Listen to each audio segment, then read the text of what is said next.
everyone, it's Jack from Cultaholic.com with a pre-NXT TakeOver War Games news update. We have news of various things. A former WWF superstar from the old 90s says that he is going to return to wrestling. In other news as well, a big Ring of Honor star has re-signed with the company. And finally, there's a bit of a slightly scary news update regarding JR, good old JR, Jim Ross. We hope he's okay, but we'll get to all of that in due course. Before that, I must remind you that myself and Sam are doing live reactions for NXT TakeOver War Games starting at midnight English or British time, GMT.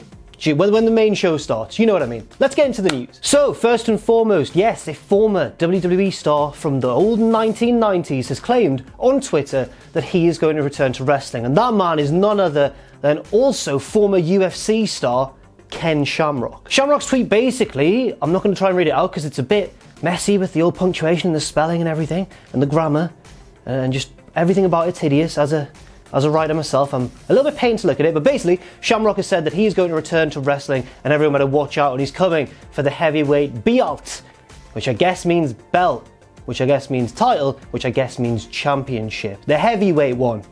So, universal, I guess? Now, this decision may have been influenced by the success of previous stars of wrestling, such as PCO, who's doing really good things on the independent scene, only just in the past year or two, despite his advanced age. Like Shamrock, he's a slightly older man than most WWE superstars these days. Not the PCOs in WWE, but you know what I mean, most wrestlers. Also, David Arquette returned to the ring, former WCW champion David Arquette, who obviously was one of the most infamous parts of WCW because they essentially put their title on a celebrity. But he returned to wrestling and wrestled legitimately a death match against Nick Cage, one of the scariest men in the entire world of professional wrestling. You may have seen it, it's been all over Twitter recently. It was bloody, it was violent, and everyone now has mad respect for David Arquette. Maybe Shamrock's seen a bit of that and wants a little slice of the action. Shamrock was responded to by Randy Orton in slightly mocking tones. Orton is, from what I've gathered from his Twitter, a little bit more of a competent writer than Ken Shamrock is, but he lampooned his style in tweet form and said, when I get the belt, the Bealt, you're going to be first in line for a shot, Ken Shamrock.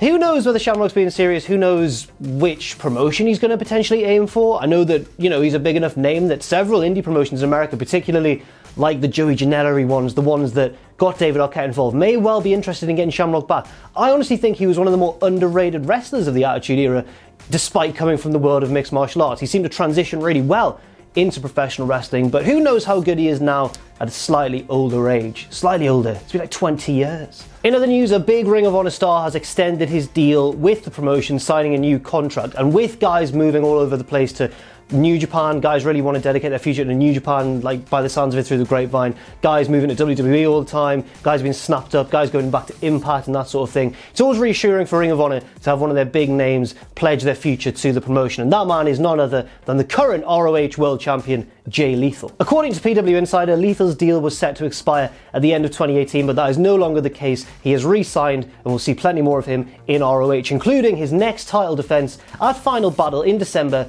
against Cody Rhodes, or just Cody. And finally, Jim Ross shared a pretty scary photograph on his social media recently of his own smashed up face. Half of his face is covered in scrapes and cuts. He's got a huge black eye on one side of his face, and from the caption it seems as though he had an encounter with the pavement. He said the pavement went over, or he jobbed the pavement, or words to that effect. It's good to see him take it in good humour, because if I'd done that to my face, I'd be a lot more upset, I think, than good old JR, who then went on to attend a college football game and didn't miss a beat. So fair play to you, JR, for being a harder man than I. Hopefully, you know, his face heals quickly and everything, and hopefully there's no lasting damage. Of course, JR is a legend of the business, and we always want to wish him well. So that's pretty much it in terms of news. Once again, I must remind you that myself and Sam will be doing an NXT TakeOver War Games live stream, which you can catch on this very YouTube channel starting at midnight tonight when NXT TakeOver War Games begins.